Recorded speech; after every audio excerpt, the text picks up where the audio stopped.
The screen jolts awake with the faint glow of dawn over the Charleston harbor. Mist clings to the water, and the camera pushes in on a phone vibrating violently against a wooden dock rail. Noah Reed's trembling hand picks it up. A frantic voice crackles through the speaker. "Noah! This is impossible. I'm looking right at Ava. She's on your yacht. So who the hell is inside your house with Mia?" The camera whips to Noah's face, pale, stunned, his coffee cup slipping from his grip, shattering across the porch. His pulse surges. His wife is supposed to be home. His daughter is supposed to be safe. The audience barely has time to breathe before Noah whispers, almost to himself, "If Ava's there, then who's with my little girl?" The sound drops out, just the pounding of a heartbeat, pulling viewers straight into the nightmare.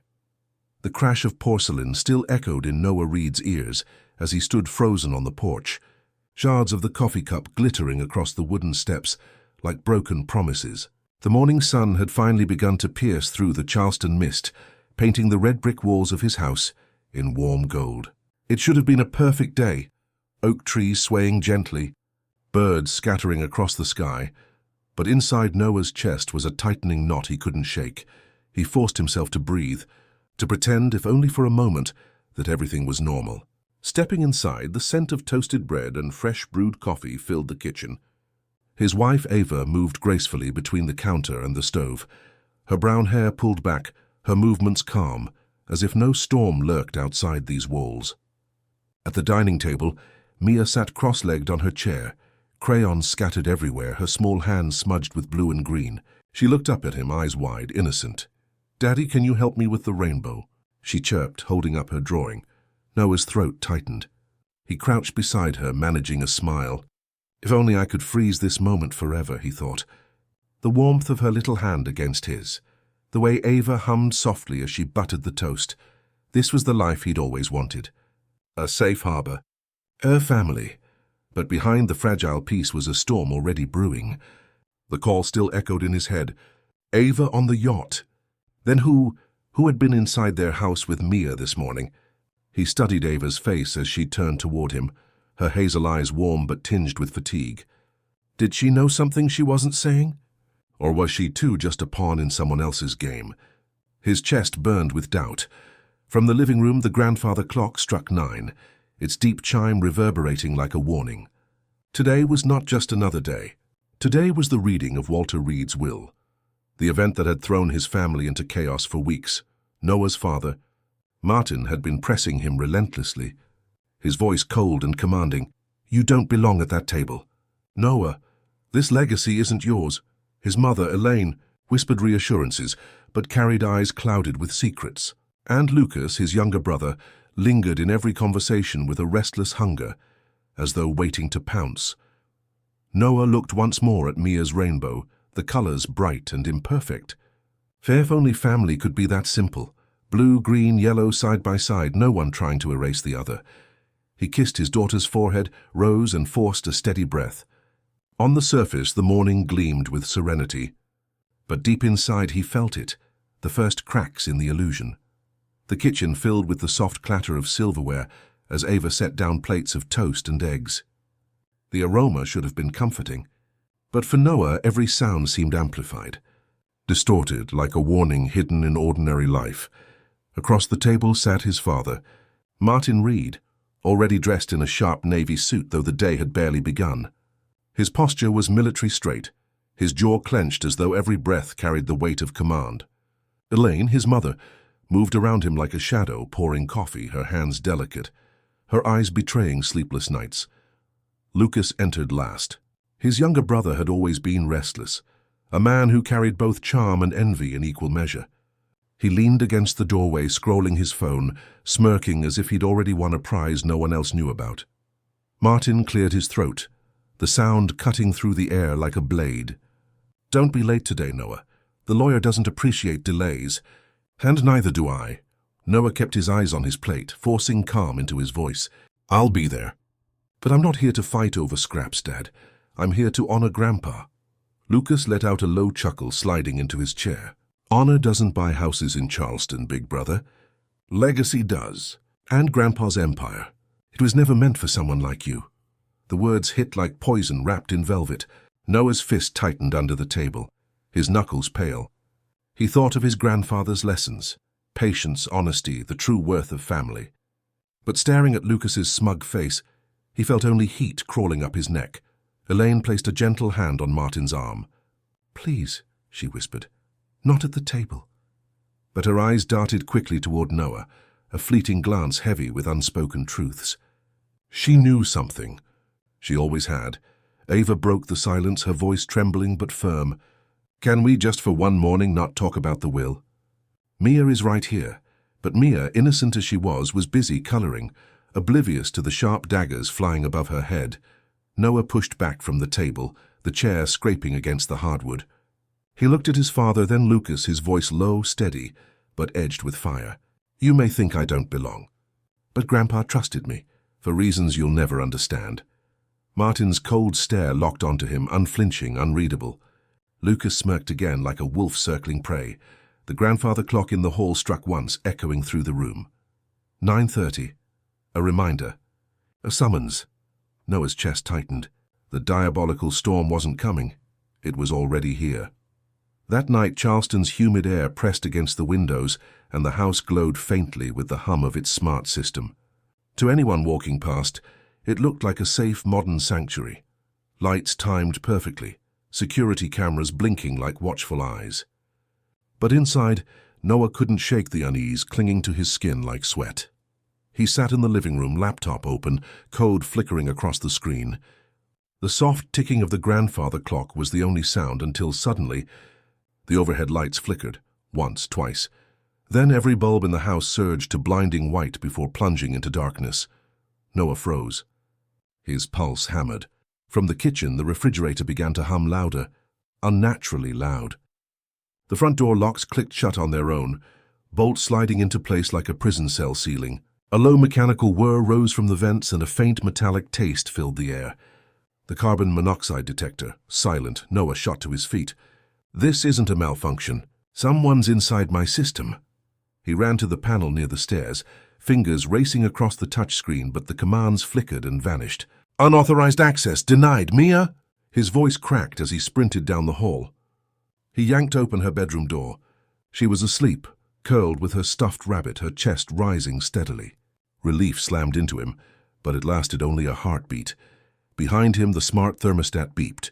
The heat kicked in full blast, vents rattling as hot air spilled into the hall. Sweat prickled at Noah's temples. His lungs tightened. Whoever was in control wasn't just trying to scare him. They wanted him suffocated, broken from the inside out. He scooped Mia into his arms, whispering, "Stay with Daddy, sweetheart. We're going outside." She stirred, groggy, and clutched the rabbit tighter. At the back door, Noah grabbed a heavy chair and smashed it against the glass until it shattered. Cool night air rushed in like salvation. He stumbled onto the porch, Mia against his chest, both of them gulping for air as the house behind them glowed with a strange, malevolent life. Noah's eyes darted to his laptop still open on the coffee table inside. Through the reflection on the darkened window, he caught a glimpse of text crawling across the screen. "If you want to survive tomorrow, stay out of the will." His stomach dropped. This wasn't random. It was a warning, a threat. The next morning, Noah's hands still trembled as he poured coffee into a travel mug. The house smelled of smoke and melted wires from the night before, though he'd already called in a technician who shrugged and blamed it on a power surge. But Noah knew better. He could still hear the locks snapping shut, still feel the hot, poisoned air searing his lungs. He carried that fear with him as he stepped outside. The Charleston harbor stretched out in the distance, the Ravenel Bridge slicing through the pale sky. His silver sedan waited at the curb, shining in the crisp sunlight. Noah reached for the keys, but a sudden thud against the car window made him flinch. "Don't drive it, Noah." The voice was rough, desperate. He turned to see Marvin Hatcher, Marv, the wiry dock worker who lived in the shadows of the marina. His clothes were tattered, his beard ragged, but his eyes burned with a sharpness that cut straight through the morning calm. Noah frowned. "Marv, what are you talking about?" Marv banged his palm harder against the glass, his chest heaving. "Last night, I saw him. Someone crawled under your car. I couldn't see his face, but he did something quick. Don't start it, please. Noah's breath caught in his throat. He crouched low, heart hammering, and peered beneath the car. There it was, a dark pool glistening on the asphalt. Oil. No, thicker. He reached out with trembling fingers and touched the slick line running along the undercarriage. The brake line severed clean as a surgeon's cut. His stomach dropped. If he had driven Mia to school this morning. If Ava had borrowed the car. Noah staggered back, bile rising in his throat. "You saved us," he whispered, voice breaking. But Marv shook his head, stepping away, his eyes softening. "No, Noah, you saved me. You're the only one who ever looked me in the eye, gave me a sandwich, $1, a little dignity. Today, I'm just paying you back." Noah pressed a $100 bill into Marv's hand, desperate to show gratitude, but the old man shoved it back, rough and firm. "Don't. Let me keep this one good thing." As Marv shuffled away, his silhouette swallowed by the bright morning haze, Noah stood frozen, staring at the wounded car.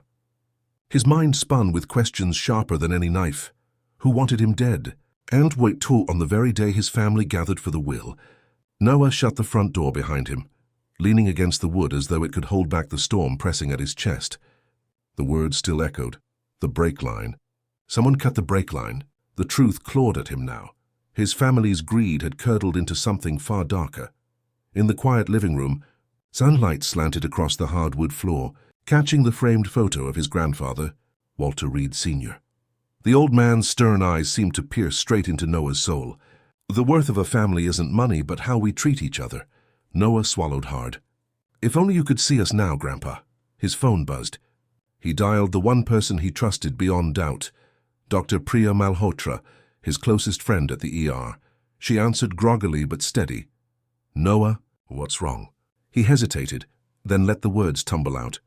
"Someone tried to kill me. Cut my brakes. I can't go to the police yet. I need you." For something insane. Silence. Then Priya exhaled, slow and heavy. "Insane how?" "I need to disappear. For a while. I need them to think their plan worked." "You want to fake a car accident?" Her voice cracked between disbelief and fear. "Yes, if they believe I'm dead or barely clinging to life, they'll drop their guard, and then I'll see their true faces." On the other end, Priya muttered, "Noah, this could ruin you. Your wife, your daughter. They'll think you're gone. Do you understand what you're asking?" Noah closed his eyes. The image of Mia's rainbow drawing flashed in his mind. Ava's tired but tender smile. The weight of their innocence crushed him. How do you tell the people you love that you're choosing to hurt them? Just to save them? "I know," he whispered, his throat tight. "It's cruel. But if I don't do this, next time they'll succeed. And it won't just be me they target." Another long silence. Then Priya's voice, resigned but resolute. "All right, I'll help you. But Noah, this will break your heart." When the call ended, Noah stood trembling. His reflection in the window looked pale, haunted, like a man already gone. He reached for another number. Harper Quinn, the private investigator he once hired for corporate cases. If anyone could trail his family's every move, it was her. The phone rang once before she answered, her voice dry as gravel. "Reed? Haven't heard from you in years. What mess did you walk into this time?" Noah clenched his fist. "The kind that ends in blood if I don't outsmart them." Charleston's waterfront shimmered under strings of golden lights. The old Battery Promenade had been transformed into a spectacle. Crystal chandeliers dangling from white tents, waiters gliding past with silver trays of champagne. The city's elite buzzed with laughter and polite applause, their jewels sparkling like fireflies in the humid night. Noah adjusted his tie, his breath uneven as he stepped into the crowd. His chest throbbed with the weight of deception. They all think I'm here as the dutiful son. But tonight I'm walking into a lion's den. From across the tent he spotted Martin, already surrounded by city officials, his handshake firm, his smile polished. Lucas leaned against the bar, raising a glass of whiskey, his eyes glinting with mischief. Elaine hovered close to her husband, whispering with the poise of a politician's wife. Priya's voice echoed in his mind. "One wrong move, and you're the one in the coffin." Noah forced a smile, shaking hands, murmuring greetings, but his pulse didn't slow. Something about the air felt heavier tonight, a tension wrapped in velvet. Then it happened. The lights dimmed, the music softened. A massive LED screen flickered to life at the front of the tent. At first the crowd leaned in with curiosity, expecting a highlight reel of charity work. Instead, Noah's face filled the screen, grainy footage of him in a dim alley, exchanging what looked like a thick envelope. His voice, distorted but unmistakable, muttered, "Keep it quiet." "No one can know," gasps erupted. Murmurs rippled through the crowd like wildfire. That's him, Noah Reed. Bribery? Corruption? Just like his father said. The black sheep. Noah's blood turned to ice. "No," he hissed under his breath, fists clenching. He hadn't said those words. It was doctored, a masterful fake. Martin's smile twisted ever so slightly as he placed a hand on Elaine's arm. Lucas raised his glass in a mocking toast, his lips curling into a smirk that cut across the room like a blade. Noah's heart pounded. This isn't just an attack, it's a public execution. He pushed through the murmuring crowd, his eyes scanning desperately for the source of the video feed. Near the back of the tent, Harper moved swiftly, slipping behind the screen. Moments later, she whispered into his earpiece, urgent and low, "I found it. The device is hidden behind the LED, and Noah—" "What?" he whispered back, jaw tight. Her voice sharpened. "It's tagged with a label from Lucas's company." Noah froze, fury and betrayal crashing through him like a tidal wave. The crowd's whispers clawed at Noah's skin as he pushed past the clusters of gawking guests. Their eyes burned into him, judging, condemning, believing the lie on that screen. His chest heaved with fury and humiliation, but beneath it all, fear gnawed harder. If Lucas was bold enough to destroy me in public, what else had he set in motion tonight? His phone buzzed in his pocket. The caller ID froze him. Ethan Ward, an old family friend who managed the marina. Noah ducked behind a tent pole, answering in a ragged whisper. "Ethan?" The man's voice was urgent, breathless. "Noah, you need to know this. I'm at the harbor right now. Your wife, Ava, she's here." "On your yacht?" "She's been here all evening." Noah's mouth went dry. He gripped the phone tighter. "That's impossible. She told me she was staying home with Mia." "I'm telling you what I see," Ethan snapped. "She's on the deck, pacing, phone in hand. She looks shaken." Noah's stomach twisted. If Ava's at the yacht, then who's at home with Mia? He shoved through the crowd, ignoring the murmurs that followed him. His breath came fast, anger and dread colliding. He replayed Ava's soft voice that morning, her tender smile as she buttered Mia's toast. Had it all been a mask? By the time he reached the marina, the night air clung to him like damp cloth. The water glistened under the pale moonlight. And there she was, Ava, her figure framed by the glow of deck lights, her shoulders tense, her phone clutched tightly to her ear. Noah strode onto the dock. "Ava," his voice cracked like a whip. She spun around, startled, her hazel eyes wide. "Noah, you're supposed to be at the gala." His chest burned. "Don't play games with me." "Why are you here?" "Who's with Mia?" Tears welled in her eyes, but her voice was sharp. "Martin told me to come here, to stay out of sight until the will is settled. He said it was safer for all of us, safer." Noah's voice rose, trembling with rage. "Do you have any idea what's happening? Someone tried to kill me, Ava. They cut my brakes. And now you're telling me you're hiding on a yacht because my father told you to." Ava's lips quivered. For the first time, doubt flickered across her face. I thought he was protecting us." Noah's jaw tightened, his pulse roaring in his ears. "Protecting us, or keeping us exactly where he wanted." Behind them, the water lapped gently against the dock, deceptively calm. But Noah knew this was no refuge. It was a trap closing in. Noah sat hunched over the small desk in Harper Quinn's dimly lit office, the glow of 2 monitors reflecting off his pale face. Rain pattered softly against the window, each drop echoing his pulse.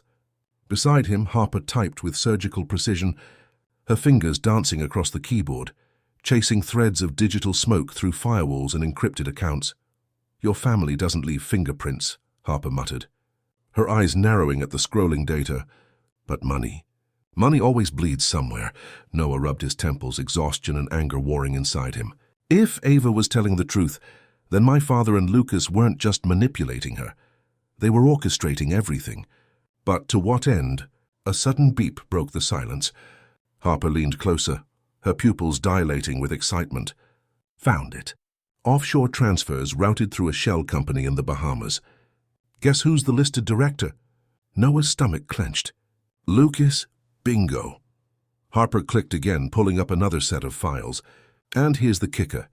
Your mother, Elaine, signed off on several charitable disbursements that funneled straight into the same account. On paper, it looks like donations to a wetlands preservation fund. In reality, Noah's voice was a rasp. Money laundering, Harper nodded grimly. And not just that. Look, subcontracts wired to a name I recognize. She spun the screen toward him. The grainy photo of a tattooed man with dead eyes stared back. Vince Morelli, Charleston's most notorious fixer, a man whispered about in dockside bars. Noah's hands curled into fists. So it was true, not just greed but crime.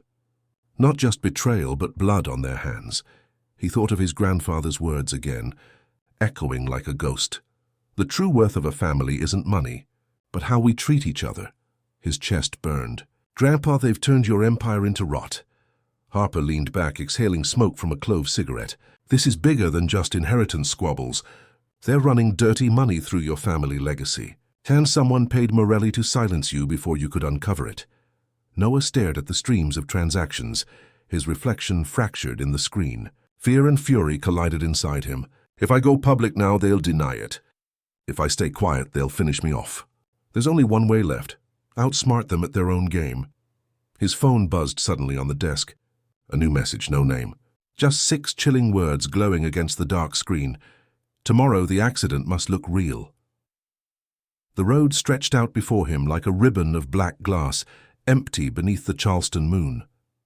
Trees loomed on either side, their branches clawing at the night sky. Noah tightened his grip on the steering wheel. The hum of the repaired brakes beneath him a grim reminder. These lines had already been cut once.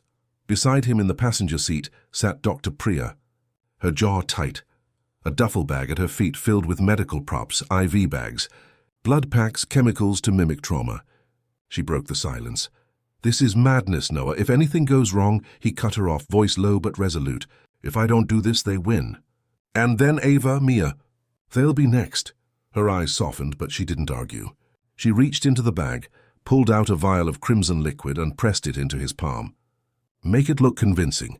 Too convincing. At the curve of the road, Harper waited in her car, her silhouette glowing faintly from the light of a laptop screen. She spoke through the earpiece. Spots clear. Ambulance teams ready to play their part. This is your last chance to back out. Noah inhaled deeply, the smell of salt air from the nearby marsh stinging his lungs. Backing out means giving up. And giving up means death for all of us. He pressed the brake against the accelerator, slid out of the driver's seat and watched as the sedan roared forward, headlights blazing. The car hurtled into the oak at the bend with a deafening crash. Metal screamed. Airbags burst, smoke billowed into the night. Noah sprinted after it, stumbling toward the wreck. The heat scorched his skin as he smeared the fake blood across his face and chest, the coppery scent making his stomach churn. He collapsed onto the asphalt, just as sirens wailed in the distance. The ambulance screeched to a halt. 2 medics leapt out, both Priya's trusted colleagues. One knelt, pressing fingers to his pulse, shouting for effect. Weak pulse. Possible clinical death. Flashes erupted in the dark as Harper's hidden camera documented everything, the performance crafted for the eyes of both the press and the guilty. As they loaded him onto the stretcher, Noah's mind spun with one last thought. Now the real hunt begins. Let them believe I'm gone. Let them reveal themselves. But as the ambulance doors slammed shut, his phone, tucked into Harper's pocket, buzzed with a new message. The sender anonymous, the words like ice. Good, stay dead. The abandoned shipping dock smelled of rust and salt, the creak of old cranes echoing through the night air. Containers loomed like silent sentinels, casting long shadows under the flicker of a lone street lamp. Harper's car idled 2 blocks away, its lights off, the 2 of them watching through binoculars. There, Harper whispered, pointing. Noah followed her gaze. A sleek black SUV pulled into the lot, headlights cutting across the cracked concrete before shutting off. Lucas Reed stepped out, his tailored suit grotesquely out of place in the desolation. He checked his watch, pacing, his breath a plume of white in the chill air.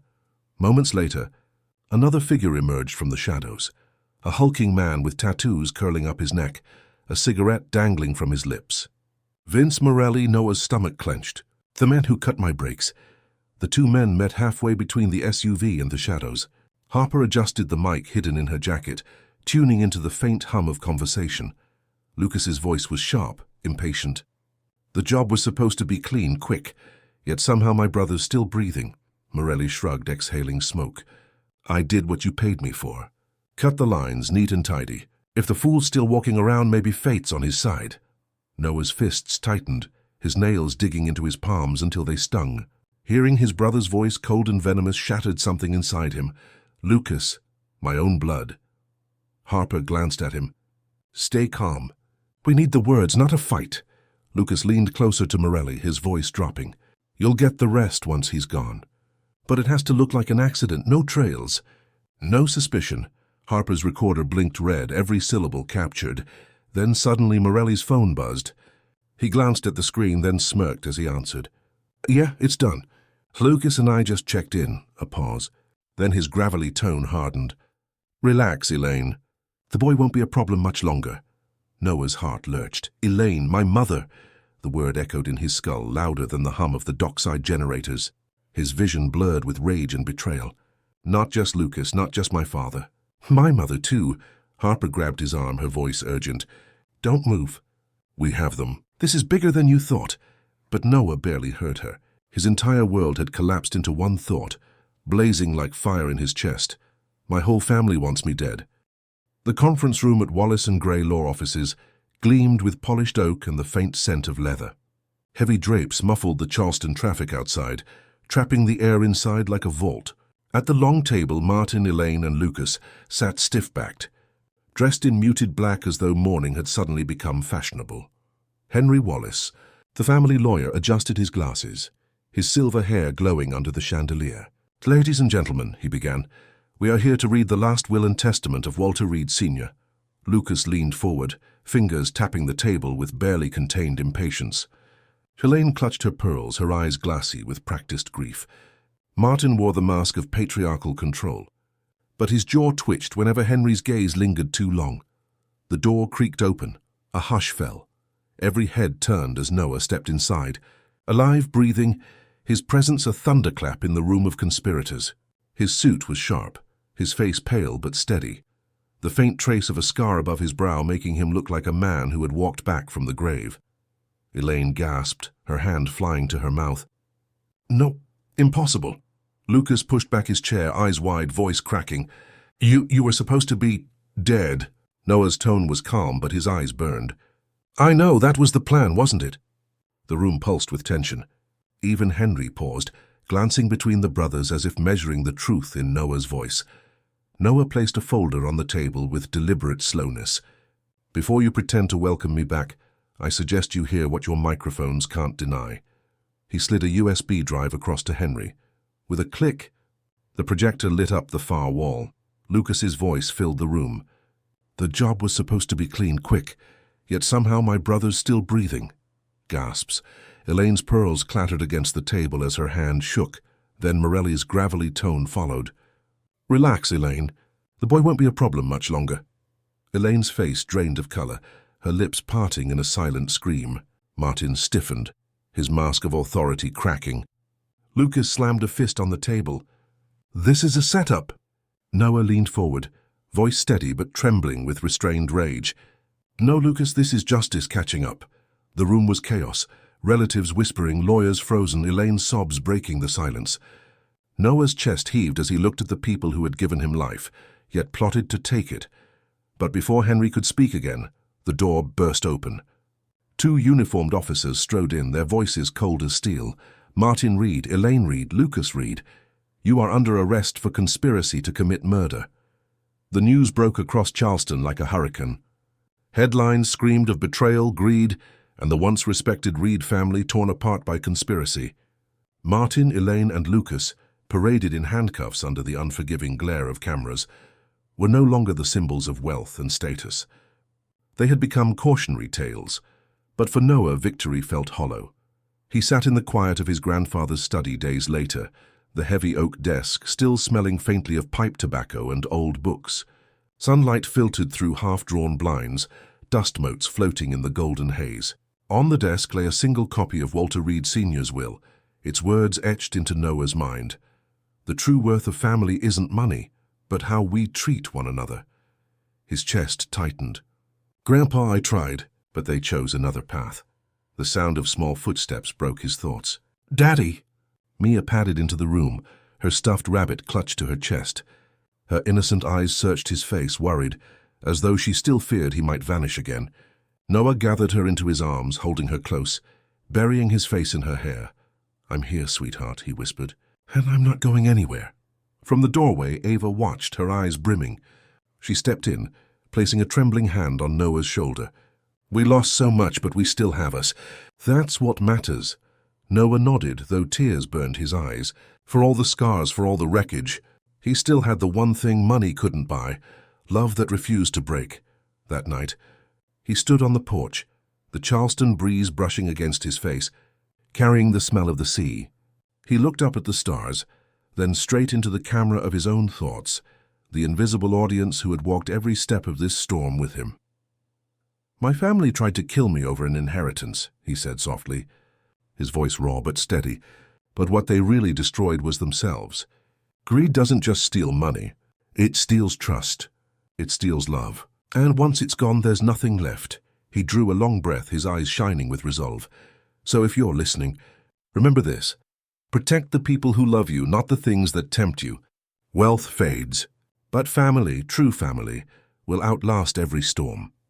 He turned, scooped Mia into his arms, and walked inside, the door closing softly behind them. For the first time in months, Noah felt peace.